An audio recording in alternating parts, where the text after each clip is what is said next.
Vardara Prime. Un monde agricole parmi des millions d'autres. 40 milliards d'âmes consacrées à nourrir la machine de guerre de l'Imperium. Rien de remarquable, rien de glorieux. Juste des champs de blé s'étendant jusqu'aux horizons, des silos de stockage hauts comme des cathédrales, et le grondement perpétuel des moissonneuses automatisées. Le gouverneur Valerius Cale avait administré ce monde pendant 23 années. Les archives du Departamento Munitorum le décrivent comme efficace, équitable et porteur d'une qualité rarissime dans la galaxie. Il se souciait réellement de son peuple. Une commendation datée de 3 ans avant l'incident le félicitait d'avoir dépassé les quotas de grains de 12%, tout en réduisant la mortalité ouvrière. Le cardinal local de l'ecclésiarchie le qualifiait de pieux sans être zélé, compétent sans être menaçant. En bref, Valerius était exactement le genre d'administrateur, ennuyeux et consciencieux, qui maintient l'Imperium en fonctionnement.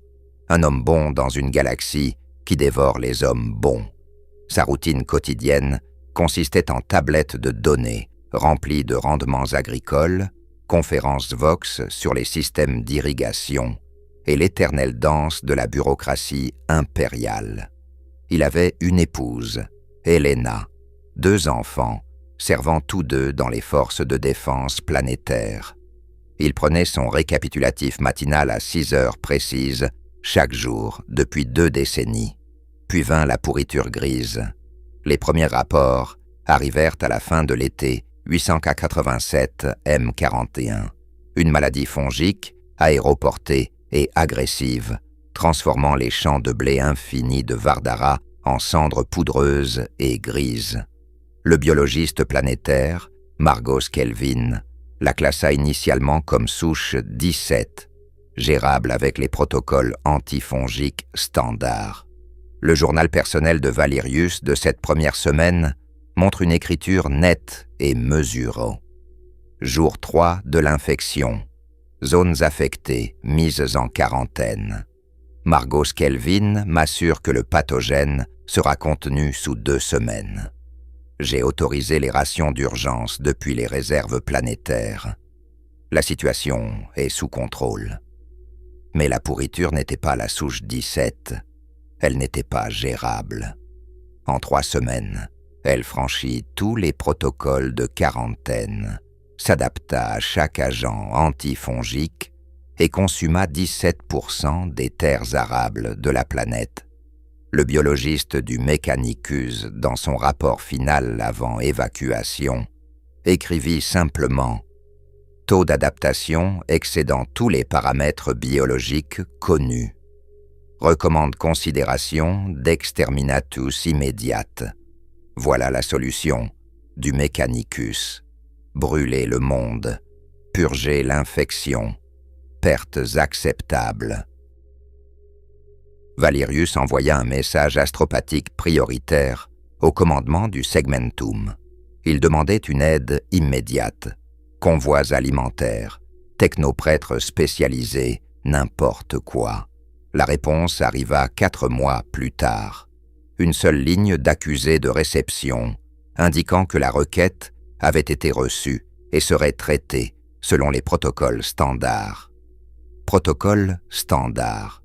Dans la bureaucratie gothique, cette phrase signifie « Nous avons pris note de votre mort et l'avons classée convenablement. » Au 6e mois, 30% des cultures de Vardara étaient mortes. Les projections de famine montraient un effondrement sociétal complet dans l'année. Valerius regardait son monde mourir, son peuple affamé, tandis que la vaste machinerie de l'Imperium tournait ses rouages avec l'urgence de la dérive continentale. Il fit ce que tout homme désespéré ferait. Il fouilla les archives. Vardara Prime était un vieux monde, colonisé durant la Grande Croisade. Ces vastes archives contenaient des relevés géologiques, des rapports xénologiques et des millénaires de données oubliées. Valerius passa des semaines dans la poussière. cherchant tout précédent historique, toute solution que l'Imperium aurait utilisée auparavant. Il la trouva dans un relevé datant de M31, un scan géologique marqué d'un sceau rouge, la marque de l'Ordo Hereticus, profondément enfoui sous le continent polaire sud, à 3 km sous la glace, se trouvait une anomalie, une structure artificielle d'origine non humaine. Le rapport notait sa découverte et son scellement immédiat. La dernière ligne disait « Recommande interdiction permanente. Objet émet signature psychique de bas niveau. Ne pas déranger. » Le journal de Valerius, cette nuit-là, montre une écriture moins assurée. Je sais comment ils appelleraient ceci. Je connais le risque. Mais j'ai épuisé toutes les options sanctionnées. L'Imperium nous a abandonnés. Mon peuple meurt. Je suis leur gouverneur. S'il existe, ne serait-ce qu'une chance, la moindre chance que cet objet contienne un savoir capable de les sauver, alors je dois la saisir. Pas pour le pouvoir, pas pour la gloire, pour eux, uniquement pour eux. L'entendez-vous, visiteur? La pureté de son intention. C'est le premier mensonge que Tzeentch raconte, que les bonnes intentions peuvent justifier les moyens interdits, que la noblesse du but peut sanctifier l'action profane. L'excavation prit 3 semaines. Lorsque Valerius descendit dans cette voûte gelée, accompagné d'un seul technoprêtre et de 2 gardes, il trouva ce que le relevé décrivait, un obélisque de 3 mètres de haut, couvert de glyphes douloureux à regarder. Les scanners du technoprêtre s'affolèrent immédiatement, enregistrant une contamination warp significative. Mais Valerius ne fit pas demi-tour. Il toucha l'obélisque. Nous n'avons aucun enregistrement de ce qu'il vit à cet instant. Mais son journal de cette nuit-là, écrit d'une main tremblante, avec des phrases qui bouclent et spiralent sur la page, révèle tout. Je comprends maintenant. Le pathogène n'est pas aléatoire. C'est un algorithme biologique, une équation auto-réplicative. Je peux le voir. Le remède n'est pas chimique, il est génomique. Je dois altérer le stock agricole de base de la planète au niveau moléculaire. L'obélisque me l'a montré. Il m'a donné la compréhension. Ce n'est pas de l'hérésie. C'est de la science que nous avons oubliée. C'est un savoir dont nous avons besoin. 6 semaines plus tard, le gouverneur Valerius dévoila son programme radical de réforme agricole. Nouvelle souche de semences, conçue personnellement, nouvelle technique de culture. Les rapports officiels qualifièrent cela de peu orthodoxe, mais prometteur. La pourriture grise cessa de se propager. En 2 mois, elle commença à reculer. Les cultures sauvées poussèrent avec une vigueur surnaturelle, plus grande, plus robuste, plus résistante que tout ce que Vardara avait jamais produit. Le Departamento Munitorum envoya une commandation. L'ecclésiarchie loua la providence de l'empereur, œuvrant à travers son fidèle serviteur. Valerius fut acclamé comme un sauveur. La famine était terminée. Mais attachée à la commandation du Munitorum se trouve une note marginale d'un magos biologiste ayant examiné des échantillons des nouvelles cultures, écrite dans le langage clinique de l'alarme des technoprêtres, marqueur génétique incompatible avec stock agricole, terrain de base, recommande analyse xénobiologique complète, urgent. Cette recommandation fut classée, cataloguée et promptement oubliée. Après tout, la crise était terminée. Le gouverneur était un héros. Pourquoi poser des questions inconfortables? Mais les dons de Tzeentch portent toujours un prix. Les nouvelles cultures poussèrent, et poussèrent, et poussèrent encore. En 6 mois, le blé atteignit des hauteurs de 4 mètres. Les tubercules enflèrent jusqu'à la taille de conteneurs de fret.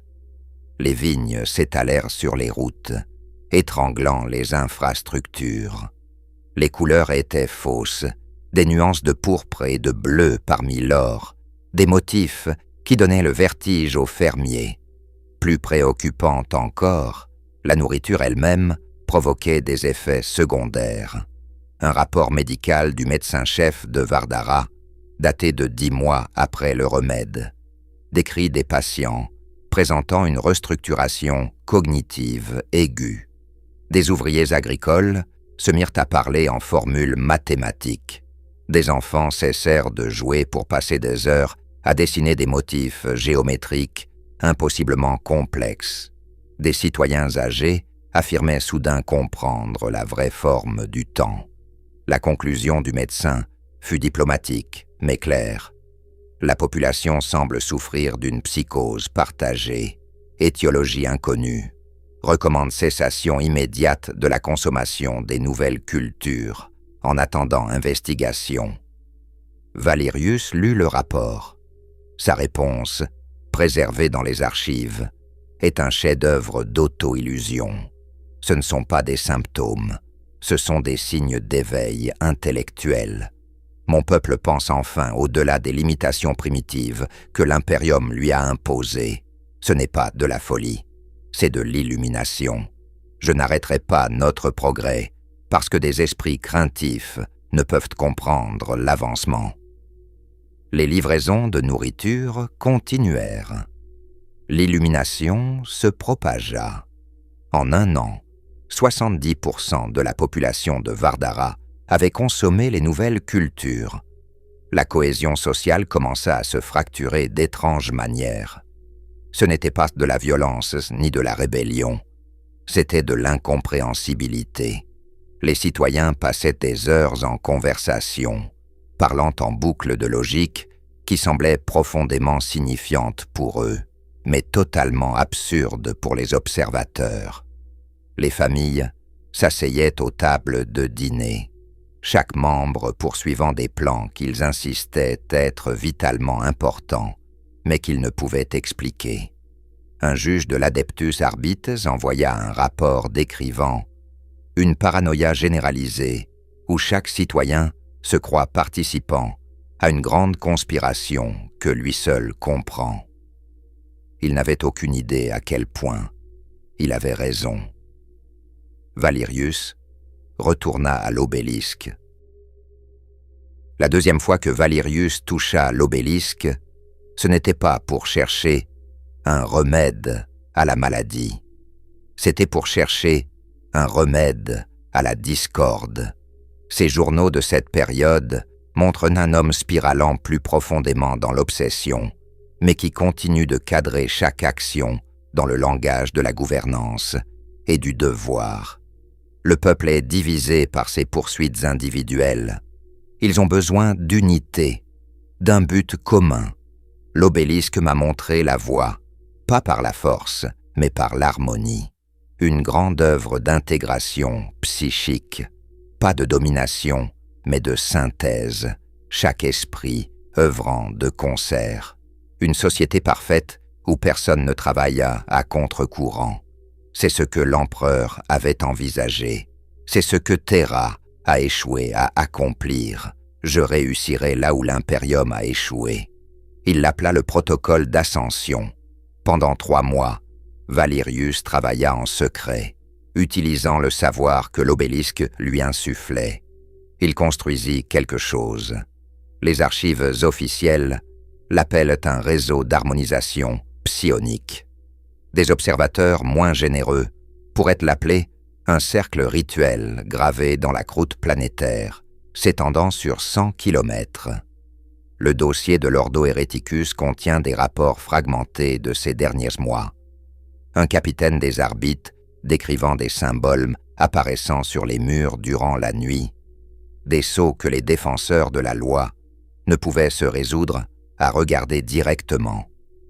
Un message vox paniqué d'un jeune technoprêtre concernant des preuves mathématiques impossibles apparaissant dans la noosphère, avant que sa transmission ne se coupe en hurlements de statique.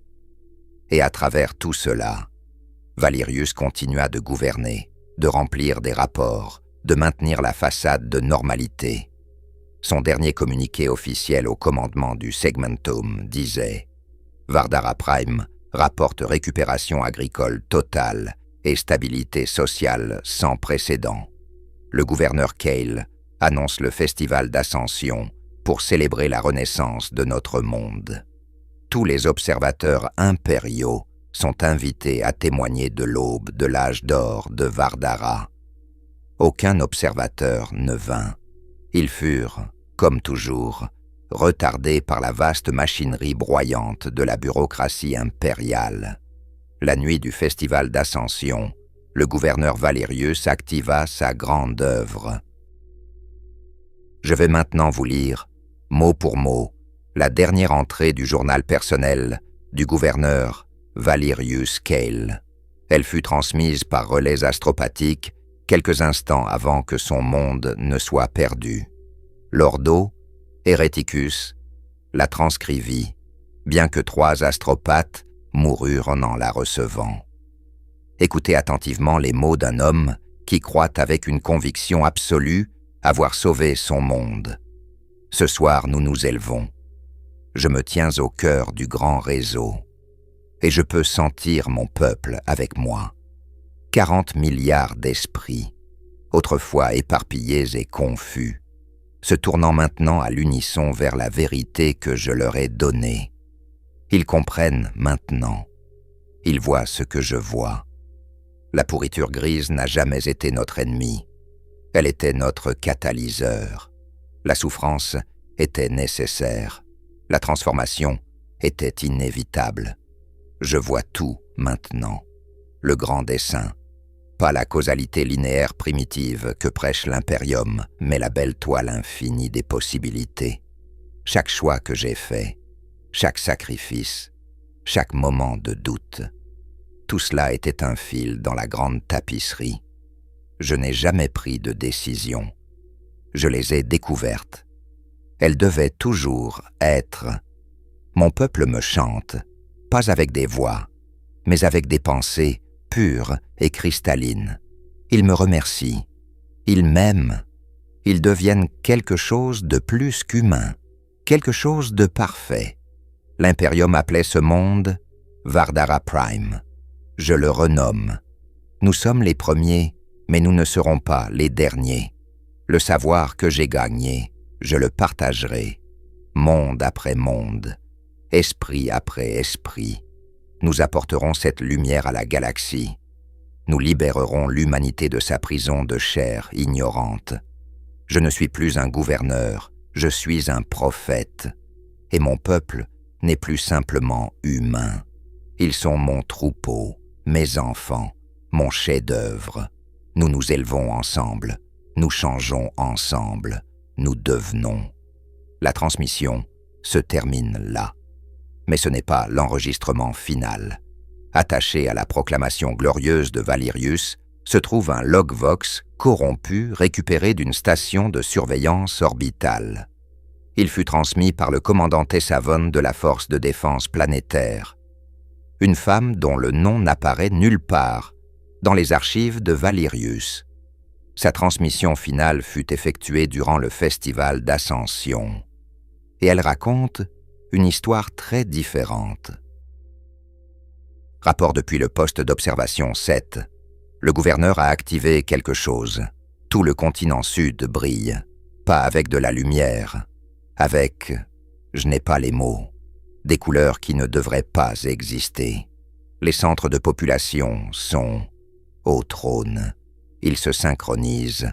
40 milliards de personnes viennent de cesser ce qu'elles faisaient et se sont tournées vers le sud. Toutes en même temps.